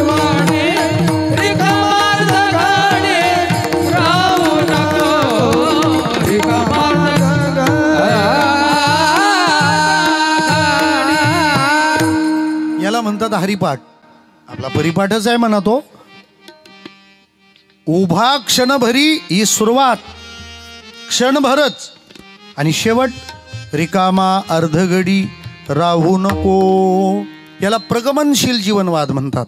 तसं तुम्ही या साधनेच्या आधी काय होतात आणि तुम्ही आता काय आहात. महाराज म्हणतात आधी परमार्थिक मार्गामध्ये अनेक अडचणी यायच्या, परमार्थ थांबायचा, साधना थांबायची. पण आता या उपासनेनं आम्हाला एवढं बलवान केलंय की जो आडवा येईल असा कोणी उरलाच नाही. पहिलं चरण. जाने आड यावे काही, जाने आड यावे काही,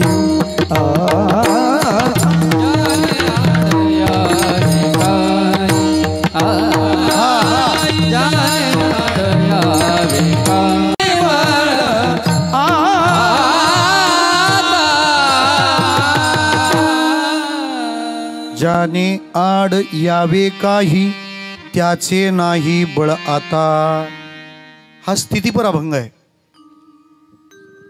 काही घडल्यानंतरचे शब्द आहेत असा तर्क का लावता येतो. त्यामध्ये महाराजांचा कालवाचक एक शब्द आहे. कोणता. आता. आता त्याचे बळ नाही म्हणजे अगोदर होते. विठ्ठला माणसाचा आधीचा काळ नंतरचा काळ फरक असतो ना. सुरुवातीला कीर्तन करायचं असतं ना तेव्हा कीर्तनकारांचं बजेट असतं. कोणतं. 2 तास पुरलं पाहिजे. आपण सगळे त्याच्यातूनच गेलेलो असतं. काही कोणी असा आला झाला असं काही नाही. तीच तयारी असते. मग कुठला अभंग घ्यावा म्हणजे तो जास्त काळ पुरवता येतो. सगळ्या निवडणुकीतून निवडून आले काही अभंग असतात. आपुलिया हिता कुठल्याही कोपऱ्यात 2 तास निघतात. विठ्ठला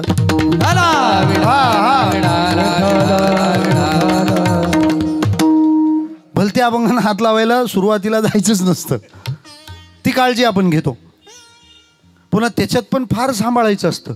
म्हणजे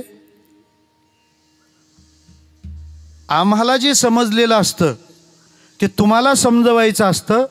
पण ते तुम्हाला समजलेलं आहे त्याच्यातूनच समजवायचं असतं. समजलं. विठ्ठला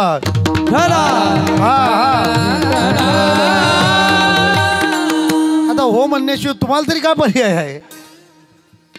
या सगळ्याला सांभाळायचं राहतं.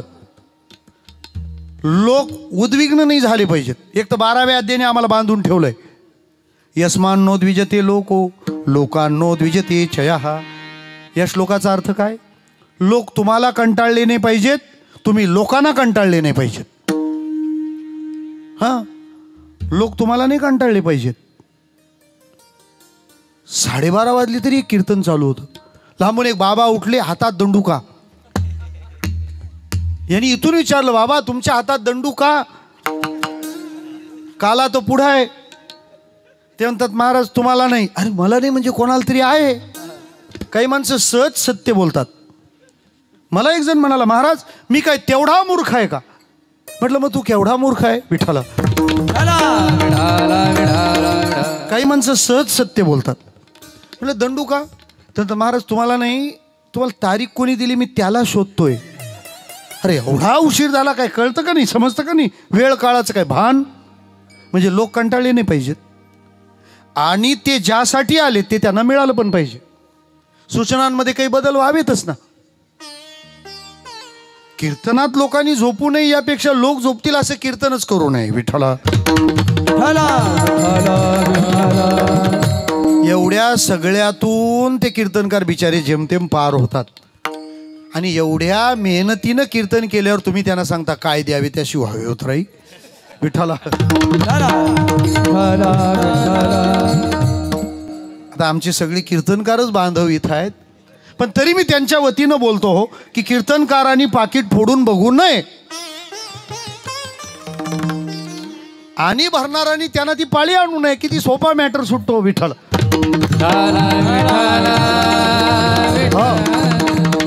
लोक कंटाळले नाही पाहिजेत ना. त्यामुळे आम्हाला जबाबदारी असतात. जगन्नाथ अण्णा पवार सांगायचे,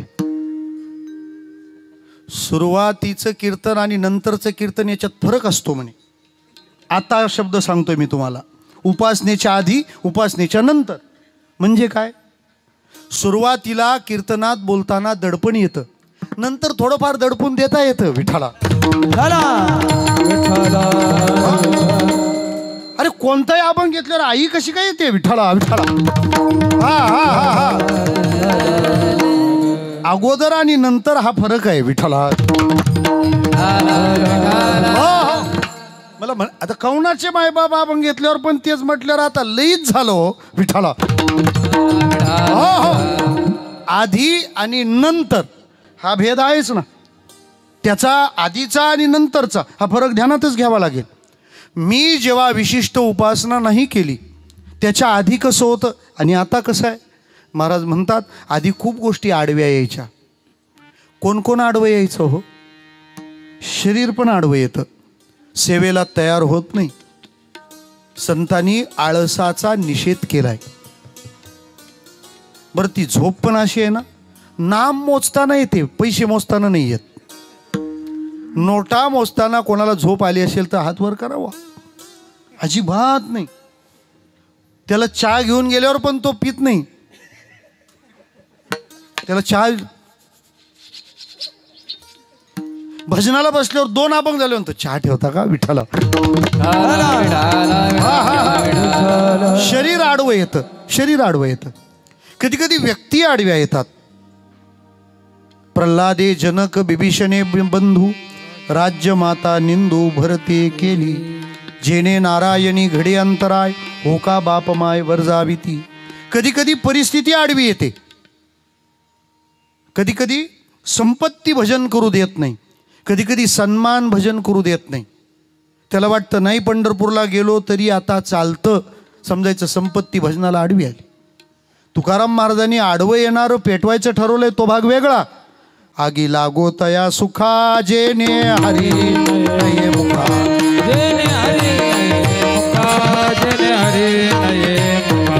आगी लागो तया सुखा, जेने हरी नये मुखा, जेने हरी नये मुखा, जेने हरी नये मुखा. आगी लागो सुखा, जेने हरी नये मुखा, जेने हरी नये मुखा, जेने हरी नये मुखा. आगी लागो तया सुखा,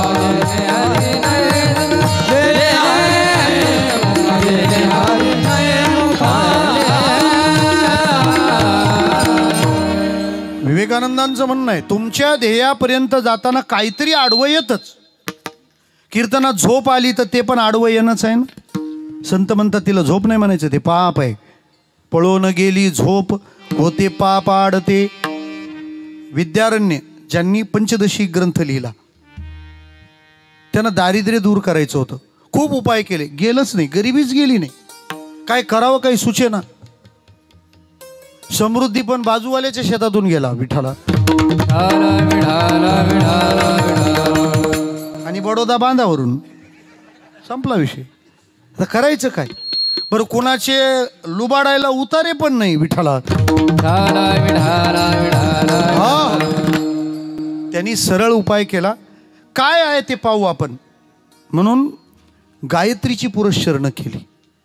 24 का मी श्रीमंत होत नाही बघूया. 24 पुरस्चरणं केली. गायत्री माता प्रसन्न झाल्या नाहीत. याने विचार केला बस झाला आता श्रीमंत होण्याचा वगैरे नाद सोडून देऊ. झालं तेवढं तब्बस झालं, आता गप. संन्यासाचा संकल्प केला. कोणी? विद्यारण्याने संन्यासाचा संकल्प केला. संन्यासाचा संकल्प केला आणि गायत्री माता प्रकट. वरमब्रूही, ते म्हणतात आता काय वरमब्रूही झाला, आता मी संन्यासी झालो. म्हणे मग तप करायला का बसला होता? तो म्हणतो तप करायला म्हणजे माझ्याकडे दारिद्र्य होतं, मग आता तुझा काय उपयोग? ते म्हणाले मी संन्यासी झालो, मला पैसा काय करायचंय? देवी म्हणाली असू दे, कोणाचे राहिले असतील तर द्यायला उपयोगाला येतील. विठ्ठला विठ्ठला काय असेल ते तू करून घे ना. तो म्हणाला आता उपयोग नाही, आता मला तुझी गरज नाही. तुझी संपत्ती तुला लखला बसो, फक्त आता आलीस तर एवढं कारण सांग. म्हणे कोणतं कारण? कारण एकच. कोणतं? तू लेट का झालीस? गायत्री माता म्हणाली हरिपाठ लेट झालता विठ्ठला.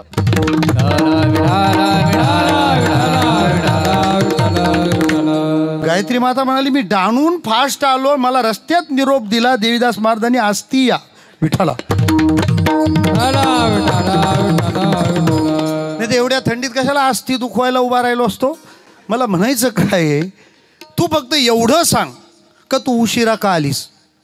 देवी म्हणाली, विद्यारण्या तुझ्याकरता मी कधीच यायला निघालो होतो. मग आड बरंच काही काही येत होतं. जरा मागे बघतोस का, 24 ढीग पेटले होते, 24 पर्वत. ते म्हणाले काय, मी तुला न भेटण्याची कारणं पेटली आहेत. ते म्हणाले का, तुझ्या अनंत जन्मात घडल्याकडून कळत न कळत घडलेले जे दोष आहेत ना, ते सगळे दोष जळल्याशिवाय मी तुझ्यापर्यंत येऊ शकत नव्हते. ते संपले. आत्ता मला तुझ्या भेटीची अडचण उरली नाही. याचा अर्थ कुठंतरी पोचायला काहीतरी आडवं येतं विठाला.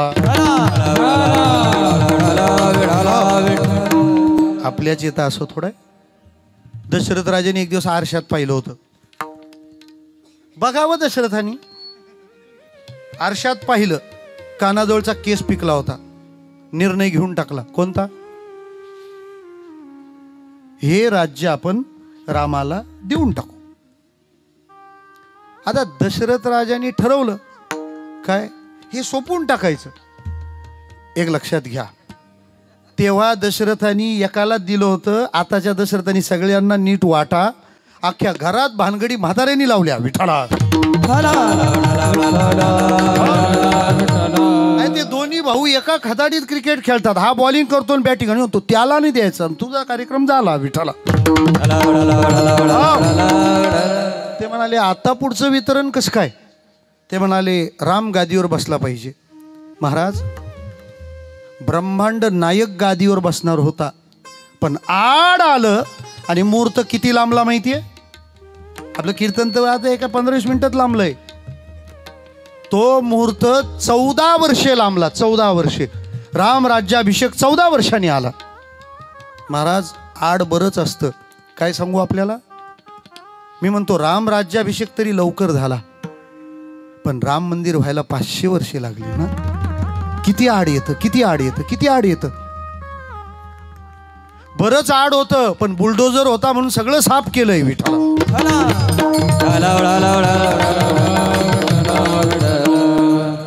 भारतात असे दोघेच जण झाले. एक नेताजी सुभाषचंद्र बोस. ते म्हणायचे, तुम मुझे खून दो मैं तुम्हें आजादी दूंगा. आता योगी जी आले, तुम मुझे पत्थर फेको मैं बुलडोजर लेके आता हूं विठाला. म्हणजे आड काहीतरी येतं, ते दूर करावं लागतं. तुकोबाराय म्हणतात, आता जे आडवं येतं ते दूर करायची गरज नाही. दूर करायची गरज राहिली नाही. आता सांगतो तुम्हाला, आपण झाडं लावतो ना, लावालावी करणाऱ्यांनी यंदा झाडांची करावी. कारण ग्लोबल वॉर्मिंग प्रचंड वाढलेलं आहे विठाला. झाडं लावावी आणि सरकारी पद्धतीने लावू नये. खड्डा तोच, झाड नवीन. याला सामाजिक वनीकरण असे म्हणतात. आपण व्यवस्थित ती झाडं लावा. बैठक संप्रदायाने चांगला उपक्रम राबवला की सगळीकडे झाडं लावली. पण मला असं वाटतं, लावताना आपण देशी झाडं लावली पाहिजे, विदेशी नको. ती झाडं आपल्या का बघा, त्यांच्यावर मान्यता आहे विठाला.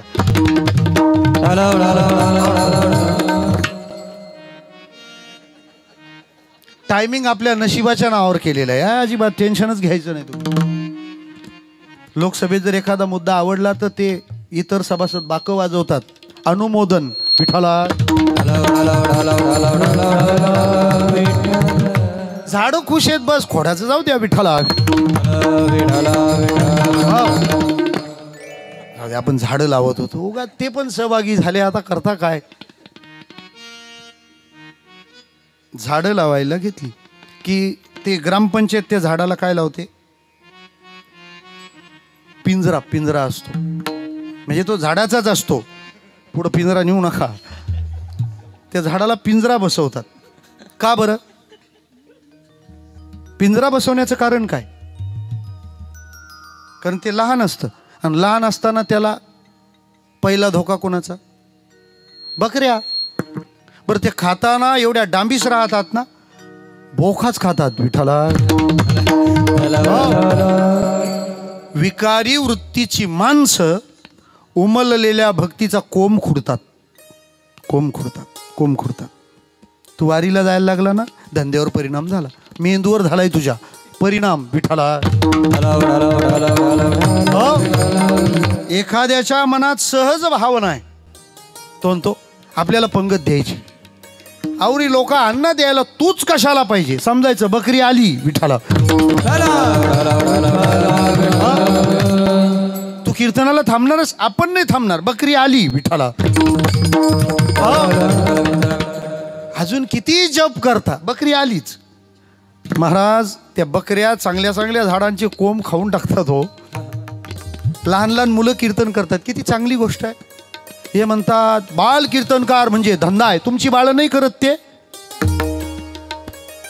आता नवीन ट्रेंड आलाय, मला फार छान वाटतंय. आमच्या हर्षलाताई कीर्तन करतायत, हर्षलाताई आहेत इकडे, आरतीताई आहेत, भगिनी. आणि उत्कृष्ट कीर्तन, निरूपण, त्या सगळ्या शैलीचा विचार, चांगली प्रवृत्ती आहे. चांगला परंपरेचा विचार विस्तारित होतो ना. तरी पण अजून काहींचं म्हणणं आहे महिलाही कीर्तन करू नये. काय महिला आहे हा मनात यांच्या विठ्ठला. महिलाच्या पुढे जायची माहित नाही विठ्ठला. अरे चौयुगाचा भक्त नामा उभा कीर्तनी, पाठीमागे डोळे झाकुनी उभी ते जनी. साधा विचार आहे ना. आपल्या मुलीने आपल्या बहिणीने कीर्तन केलं तर बाबा महाराजांना लोक छळायचे, भगवतीताई कीर्तन करायचे. ते म्हणतात बाईचं कीर्तन, ते म्हणतात अरे अजून तुम्हाला बाईच दिसते, आईने दिसली तिच्यात. हा विचार असावा ना. मला जर तुम्ही विचाराल कीर्तन बाईनं करावं का पुरुषांनी करावं, मी म्हणतो कीर्तन त्यांनीच करावं ज्याचं ऐकल्यावर भजन वाढतं विठ्ठला. जाऊ द्या. ती बकरी ते शेंडा खातोय त्याची, मग आपल्याला त्याला कशात ठेवावं लागतं, पिंजऱ्यात. हळूहळू ते झाड वाढू लागतं आणि ते एवढं मोठं होतं हो. आता नाही बकऱ्या आहेत तिथं. आता आधी ज्या बकऱ्या शेंडा खायला यायच्या ना, ते आता त्या झाडाखाली पेंडा खायला असतात विठ्ठला. फक्त हे व्हायला झाडाची जबाबदारी आहे. कोणती? स्वतःला वाढवणं. ते झाड असं वाढलं की आता बकरीची तोंड पोहोचत नाहीत, त्या बकरीवर छाया धरण्याचं काम ते झाड करतं. तुकोबाराय म्हणतात माझ्या परमार्थाला खूप प्रतिबंध यायचे, काम क्रोधाधिक विकार मला उपद्रवित करायचे. आता कोणाचंच माझ्या पुढं चालत नाही. महाराज घडलं कशामुळे? महाराज म्हणतात या साधनेच्या उपासनेच्या स्वीकाराला एकाने मदत केली आणि भगवत गुणानुवादाने मी बलवान झालो. दुसरं चरण मला येते साय झाले, मला येते साय झाले. जय हो.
ज्याच्या मनानं ठरवलं तिथं मूर्ती घडते.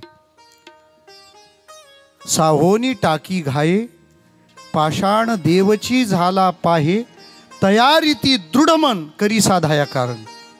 ती दृढता ती निष्ठा धरावी लागते. असं वाटतं ते साधन करताना उगाच मी हे साधन करतो, तेव्हा मनाने मदत केली पाहिजे, मनाने धीर दिला पाहिजे. काही वेळा फार गमती होतात. लोक म्हणतात महाराज ते एकादश हळदीच्या दिवशी आली. येड्या, हळदी आधी हळद का आधी एकादशी जन्माला आली आहे? मग आता काय करणार बरं? सोयरे त्याला म्हणतात एकादशी 15 दिवसात येते, साखरपुडा काय परत येणार आहे का? एकादशीचा पुरा करतो. आता तिथं मनाने मदत केली पाहिजे. आणि महाराज परमार्थ कठीण त्याला आहे ज्याला मनाची मदत नाही, आणि परमार्थ सोपा त्याला आहे ज्याला मनाची मदत आहे. थोडे आहे चित्त साह्य झाली. मनाने मदत केल्यावर पण 9:30 वाजेपर्यंत बसलो का नाही आपण?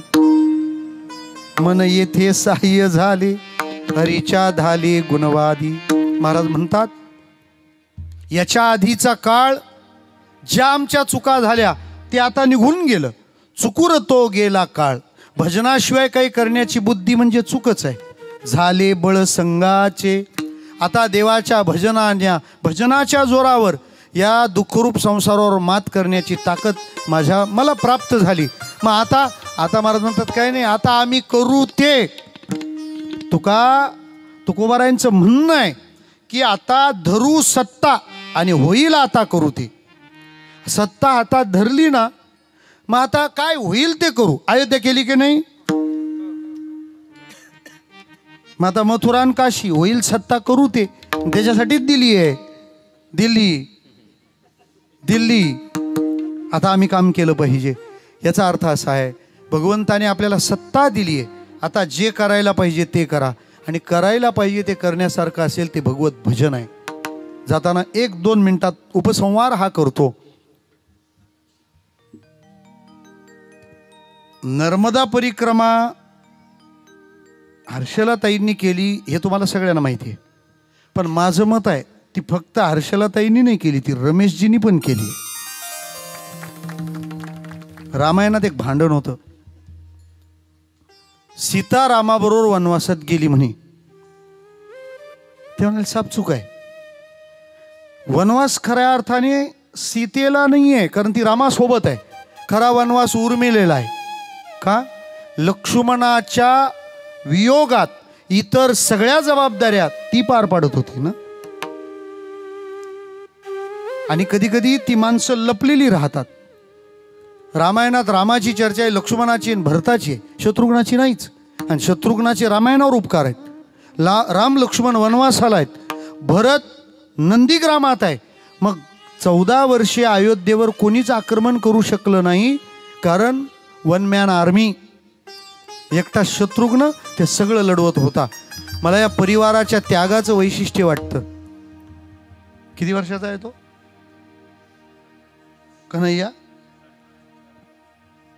5.5 वर्ष आहे. तो पक्का 10-12 वर्षाचाच वाटतो. डेव्हलप मेंदू आहे.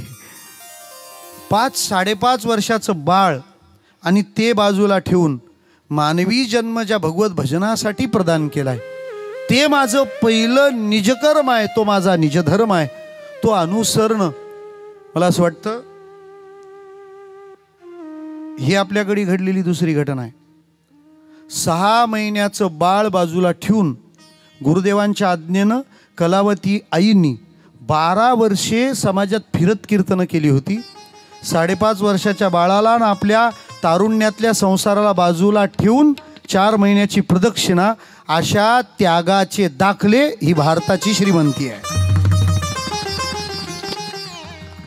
आता त्यांनी मुलांना ठेवून प्रदक्षिणा केली, आपण पंतूंना तरी ठेवून करण्याचा संकल्प करूया. आता आणखी गुंतू नका त्याच्यात. या संकल्पाची प्रेरणा मला असं वाटतं या परिवाराकडून आपल्याला प्राप्त होते. त्यांनी दिलेल्या प्रेमाचं आलेलं हे पीक आहे, आणि ह्याचा सगळ्यांना अंदाज होता. मी त्यांना म्हणालो कीर्तन आता दारात ठेवाल हो का? घराघरात तुम्ही पोचलेत. आता कीर्तन आईच्या दारात नाही, आता साईच्या दारात घ्यावं लागेल. आणि त्याचा परिणाम त्यांनी घातलेल्या मांडवाला यथार्थ न्याय तुम्ही दिलाय. आणि किती प्रेम आहे, ग्रामस्थांचं प्रेम जे सांभाळणं फार कठीण असतं, पण त्यांना ते जमतं. आणि ते सांभाळून पुन्हा इतका समाज, इतका गोतावळा, आणि आपल्या लोकांना प्रेम देत सांभाळणं म्हणजे फार काही सांभाळू शकता तुम्ही. आमचे तर आले नाही ना, आमच्याशी बोलले नाही, भेटले नाही, हे सगळ्यांना सांभाळून त्यांच्या जीवनात भक्ती कशी वाढेल हा विचार करणारा हा परिवार समाजाकरता हा आदरणीय परिवार आहे, आदरणीय परिवार आहे. आणि मला वाटतं अशा परिवाराकरता अकल्प आयुष्य व्हावे तया कुळा, माझी या सकळा हरीच्या दासा, ही मागणी मागतो. आणि खरं तर या ठिकाणी मी कीर्तन करणं म्हणजे फार अवघडच आहे. का? ज्याला परिक्रमा माहीत नाही त्याला समारोपाचं कीर्तन दिलंय. बरं, आता सगळी समारोपाचीच कीर्तन माझ्याकडे दिलेत. आता हे मला पाठवायची योजना दिसते बहुतेक. दिलीप भाऊ फार हसले. 1 डझन तारखा त्यांच्याच आहेत 2-4 महिन्यातले माझ्या डायरीवर. जाऊ दे, आता आमच्या परिक्रमेतून मैया कधी बोलावते. श्यामबाबांनी ते लई मोठा संकल्प केला, 1 डझन महाराज घेऊन जायचंय. ते म्हणतात टेम्पोच घेऊन जाऊ. म्हटलं ती दिंडी कशी परवडायची, पण ते श्यामबाबा आहे, कुछ भी कर सकते. 2दा नर्मदा परिक्रमा त्यांच्या झाल्या. नर्मदा सूत ज्यांचा परिचय, ते स्वामीजी या परिवाराचे प्रेरणादायी तो उपस्थित आहेत. आमचे बनाजी महाराज, माई आणि हर्षलाताई अशी तिघांनी मिळून ही परिक्रमा पूर्ण केली. मला असं वाटतं बनाजी महाराज आज तुकाराम महाराज इथं आले तर तुम्हाला एक ओळ नक्की ऐकवतील, धन्य माता पिता तयाची, पुढी कन्या पुत्र होती जे सात्विक, तयाचा हरिख वाटे देवा. इतक्या आनंद सोहळ्याचा आनंद आपण हृदयस्थ ठेवा, साठवा आणि तशा संकल्पाची योजना करा. या वाणीनं माझ्या शब्दांना विसाव्याकडे नेतो. ज्ञानेश्वर ज्ञानेश्वर माऊली, ज्ञानराज माऊली, विठ्ठल जय जय विठ्ठल जय.